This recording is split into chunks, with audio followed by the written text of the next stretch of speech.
The return of Caitlin Clark against the Phoenix Mercury after the Olympic break had the entire WNBA shook. A little extracurricular here. Mitchell and Natasha Cloud. They got heated. This wasn't just any regular season game. It was a showdown between Caitlin Clark and her rival, Diana Taurasi. Taurasi, the legend who took Caitlin's spot on the Olympic team, was about to face a determined Clark who had something to prove. That gold should have been hers. The game started with Caitlin standing confidently at the logo, waiting for her teammates to set up a play.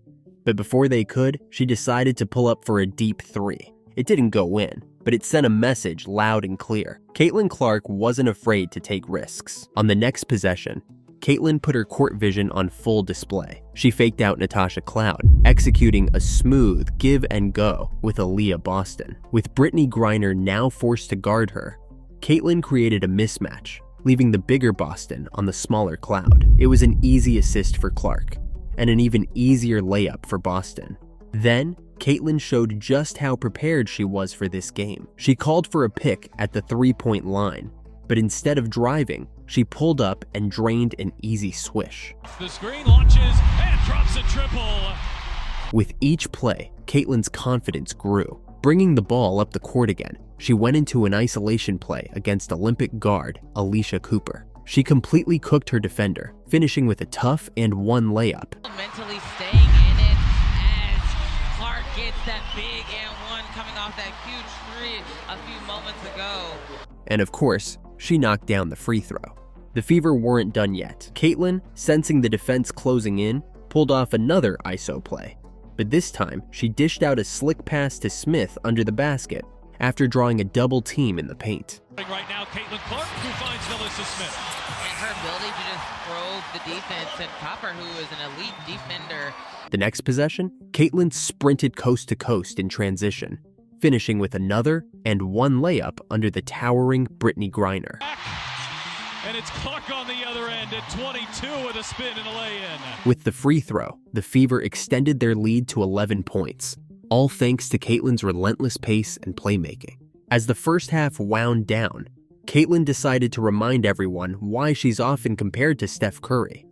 With 20 seconds left, she launched a deep three from the wing, sending the Indiana crowd into a frenzy and giving the Fever a commanding 19-point lead. Indiana with the fourth fastest pace of play, and that suits Caitlin Clark.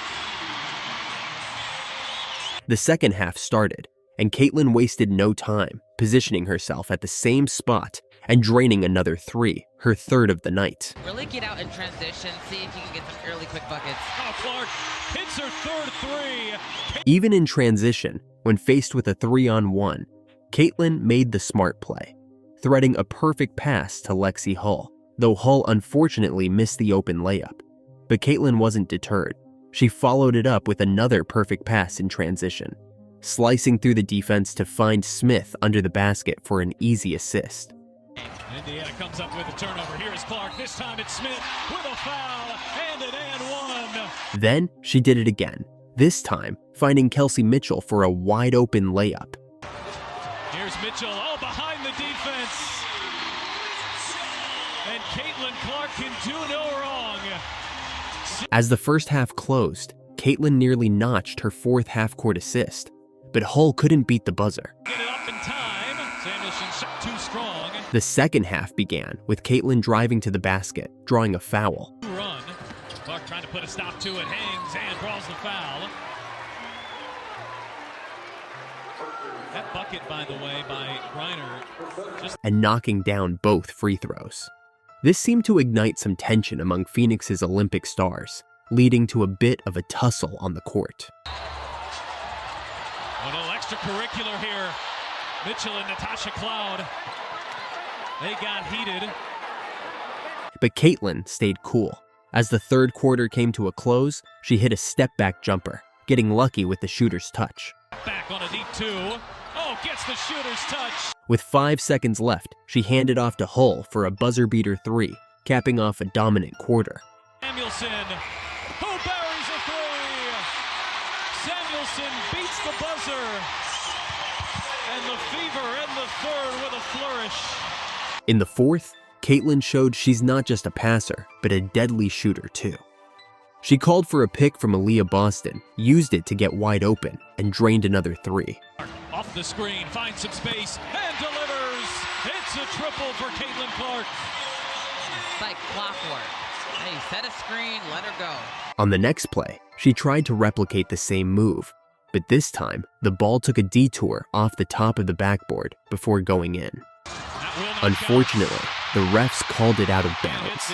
The Mercury were getting desperate. Taurasi, frustrated, even pulled on Caitlin's arm when she blew by her. But Caitlin didn't care. She went right back to the pick and roll with Boston, waiting for the perfect moment to send a pass under the rim for an easy basket. Clark seeing 2, bounces, oh beautiful, it's Boston with the finish and the vision from Clark. When the Mercury doubled her too early on the next play, Caitlin found Mitchell wide open in the corner for another easy assist. Mitchell, corner 3, connects. Mitchell was on fire, and Caitlin kept feeding her. On the next play, she sent a pass to Mitchell on the wing, and she drained another deep 3. Mitchell, another 3. Mitchell is locked in. Great 1-2 punch there. Caitlin was in full control, ignoring a pick on the next play and driving straight to the basket for a quick layup. He gets the step on Cunningham. Clark gets to the rim. Extending the Fever's lead to 12 points. To seal the deal, Caitlin made one last cut pass to Mitchell, who scored again, solidifying the Fever's victory. Cutting, it's Mitchell with the finish. And I knew why Kelsey Mitchell took that first shot. She wanted to give Clark that. Caitlin Clark finished the game with 29 points, 5 rebounds, and 10 assists. A performance that left no doubt about who deserves to be on that Olympic team. I hope you enjoyed this new type of video. If you want to see more breakdowns of The Chosen One, like the video and subscribe. And for whoever watches this, every step forward, no matter how small, brings you closer to your goals. Keep moving.